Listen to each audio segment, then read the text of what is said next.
Hello everyone, কেমন আছেন সবাই? আশা করছি সবাই ভালো আছেন, সুস্থ আছেন। তো আজকে আমরা একটা লোগো ডিজাইন দেখব, যে লোগো ডিজাইনটা হচ্ছে signature type photography logo design.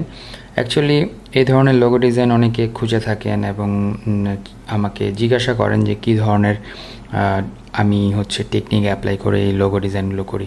So এই লোগো ডিজাইনগুলো খুবই সহজ, আমি একদমই সহজভাবে আপনাদেরকে দেখানোর চেষ্টা করব আজকে। আশা করছি আপনার উপকারে আসবে। চলুন শুরু করে আজকে টিউটোরিয়াল। আপনি যদি চ্যানেলে নতুন হন অবশ্যই চ্যানেলটি সাবস্ক্রাইব করে বেল আইকনটি প্রেস করবেন।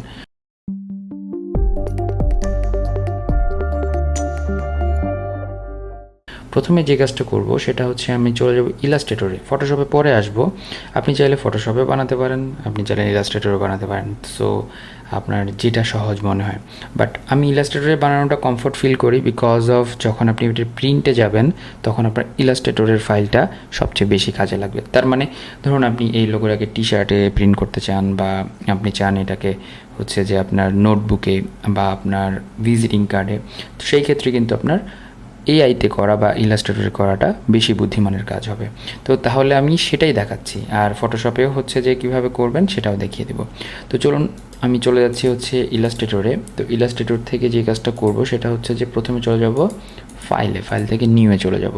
তো এখানে গিয়ে আমরা 2000 পিক্সেল অ্যান্ড 2000 পিক্সেলের একটা আর্টবোর্ড নিয়ে নিব এবং এখান থেকে ক্রিয়েটে ক্লিক করব। নাম দিতে ভুলে গেছি আগের মতোই।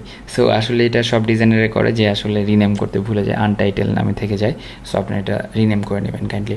তো যে কাজটা করব সেটা হচ্ছে আমরা চলে যাব একটা ফন্টে, তো টেক্সট টুলে চলে যাব এবং এটা একটু ফন্ট সাইজ বড় করে দিই। ধরুন এটাকে আমি 200 করে দিলাম। সো এরকম। তারপরে যেটা করব সেটা হচ্ছে আমরা ফন্টের টাইপটা একটু চেঞ্জ করে নিব। সো এখানে একটা ফন্ট আমি ইউজ করেছি, এই ফন্টটা আপনারা ইউজ করতে পারেন। সো এখানে হচ্ছে এই ধরনের একটা ফন্ট। তো এখানে আমি যে নামটা ইউজ করেছি, সো রানার নামে একজন, তার নামটা আমি ইউজ করেছি। সো এরকম। এখন এই ফন্টের দুটো ভার্সন আছে, একটা হচ্ছে আপনার টাইপ ফেস, তার মানে আপনি টাইপ করতে পারবেন, একটা হচ্ছে সিম্বল ফেস। তো সিম্বলটা হচ্ছে যে আপনার জাস্ট সিম্বল আসবে। যেমন আমি যদি এটাকে একটা কপি করি এবং এটার যদি আমি ফন্টটা চেঞ্জ করে সিম্বলে চলে যায়, তাহলে দেখুন যে এরকম সিম্বল চলে আসবে। সো আমি এখান থেকে ধরুন একটা যে কোনো এই ধরনের একটা আঁকলাম।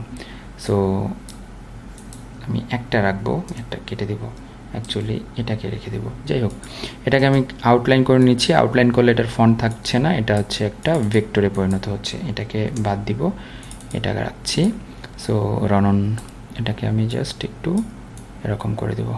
সো দেখুন ইজিলি কিন্তু সিগনেচারের মতো দেখাচ্ছে। এখন আমি যদি চাই এখানে ফটোগ্রাফি কথাটা অ্যাড করতে, তাহলে টেক্সটে চলে যাচ্ছি, টেক্সট থেকে আমরা নর্মাল একটা ফন্টে চলে যাব। নর্মাল বলতে হচ্ছে স্যান্ড শেরিফ টাইপের। সো এখানে পপিন্স নাম টাইপের বা পপিন্স নামের এই ফন্টটা আমরা ইউজ করছি। তো লিখবো হচ্ছে, কথাটা লেখার পরে এটার আমরা হচ্ছে নর্মাল মোডে রাখবো, রেগুলার নিয়ে আসলাম এবং এটাকে ছোটো করে দেবো। ছোটো করার পর এখানে যে কোনো একটা জায়গায় আপনারা ইউজ করতে পারেন যেখানে আপনাদের ভালো লাগে। সো আমি এটাকে উপরে সেট করছি এবং এখান থেকে যেটা করব, ক্যারেক্টার থেকে এটার যে দুটা হচ্ছে ক্যারেক্টারের মধ্যে যে গ্যাপ বিটুইন টু লেটার্স, এটাকে আমি বাড়িয়ে দিব। তো এটাকে আমি জাস্ট 200 করে দিলাম। ওকে, এখানে গ্যাপটা বেড়ে গেল এবং এটাকে জাস্ট এরকম করে এটাকে আমরা আউটলাইন করে দিচ্ছি, তাহলে আমাদের অ্যালাইনমেন্টের সুবিধা হবে। এই অ্যালাইনমেন্টটা হবে এটার সাথে এরকম। সো দেখুন রনন ফটোগ্রাফি। এখন এটাকে আপনি মকআপ করে প্রেজেন্ট করতে পারেন। তো এই জিনিসটাকেই বা এই লেখাটাকে আমরা হচ্ছে ইপিএসে সেভ করব। সো এখানে আউটলাইন করে দিচ্ছি আমি, ক্রিয়েট আউটলাইন। সো আমি তাহলে এটাকে যদি একটু ঠিক করে রাখি, এরকম অবস্থা। তো এটাকে আমি যেটা করব সেটা হচ্ছে এটাকে সেভ করে রাখবো। সেভ করব কোথায়? যে কোনো একটা ড্রাইভে যে কোনোভাবে আপনি সেভ করে রাখতে পারবেন, ডাউনলোডে, যেখানে মনে হয়। এখানে হচ্ছে লোগো ফটোগ্রাফি। সো এখান থেকে আমি দেখুন ইপিএসের বা ইলাস্ট্রেটর অনেকগুলো ভার্সন আছে। যদি আপনি আপনার ভেন্ডরকে দিতে চান সেই ক্ষেত্রে আমি বলবো যে ইপিএস 10-এ রাখতে পারেন বা সিএস ভার্সনে রাখতে পারেন, রেখে এটাকে ওকে করতে পারেন। অথবা আপনি চাইলে মোটামুটি ইলাস্ট্রেটর 2020-তে রাখতে পারেন। সো এটা ডিপেন্ডস অন দ্য ভেন্ডর্স রিকোয়ারমেন্ট। এখানে ওকে করে দিলাম। এখন আমার এটা সেভ হয়ে গেল ইলাস্ট্রেটরে। এখন এই জিনিসটাকে আমি হচ্ছে কী করব, কন্ট্রোল আর কমান্ড সি, মানে কপি করলাম জিনিসটাকে। আমি কী করবো, এখানে একটা মকআপ ডাউনলোড করেছি, এই মকআপে বসাবো। সো মকআপে অনেকগুলোই আছে, তো এগুলো আমি অফ করে দিচ্ছি। সো মকআপটা ছিল এরকম, যদি আমি এটাকে সেভ করি, এরকম একটা মকআপ ছিল। সো এখানে ইওর লোগো এই জায়গায় ডাবল প্রেস করলে স্মার্ট অবজেক্ট হয়ে আছে, এগুলোকে আমি অফ করে দিলাম। কন্ট্রোল কমান্ড ভি, মানে পেস্ট করলাম। এটাকে আমি একটু ছোট করে জাস্ট এখানে কন্ট্রোল কমান্ড এস, মানে সেভ করে দিলাম। এখন এটা এভাবে সেভ হয়ে গেল। আপনি যদি চান এইটাকেই আপনি পিএনজি করে আপনি ইউজ করতে চান, তো তাও করতে পারবেন। এখান থেকে ব্যাকগ্রাউন্ডটা অফ করে দিতে পারেন। অফ করে ফাইলে গিয়ে এখানে সেভ অ্যাজে গেলাম। সেভ অ্যাজে গিয়ে যদি আমি এটাকে পিএনজি করি, সেভ কপি অ্যাজ, অ্যাকচুয়ালি এখান থেকে আমি কি করলাম, এখান থেকে আমি এটাকে পিএনজি করে ফেললাম। পিএনজি করে সেভ করলাম, এটাকে নাম দিচ্ছি ওকে, পিএনজি করে ওকে করে দিলাম। এখন দেখুন এই যে পিএনজি করলাম, এটা কি আমি কোথাও বসাতে পারবো কিনা দেখি।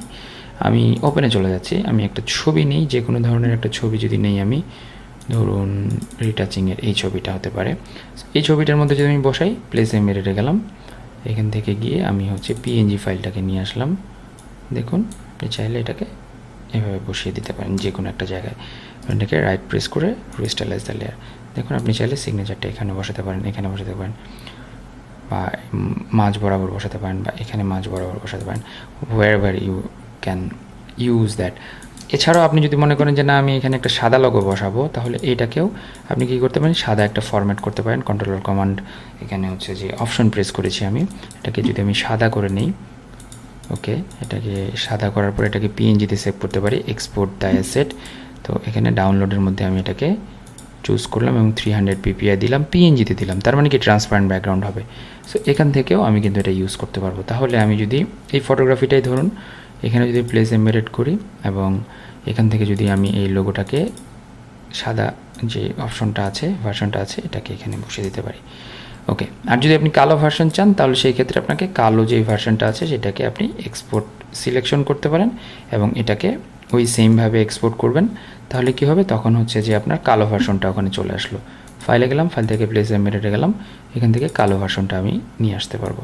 সো আপনি যে কোনো ভার্সন আপনি কিন্তু যেভাবে বসাতে পারবেন, বাট আমি এখানে প্রেফার করব যেহেতু কালো ব্যাকগ্রাউন্ড বা ডার্ক ব্যাকগ্রাউন্ড, সেই ক্ষেত্রে আপনার সাদাটা ভালো লাগবে। সো ব্ল্যাকটা বাদ দিয়ে দিচ্ছি।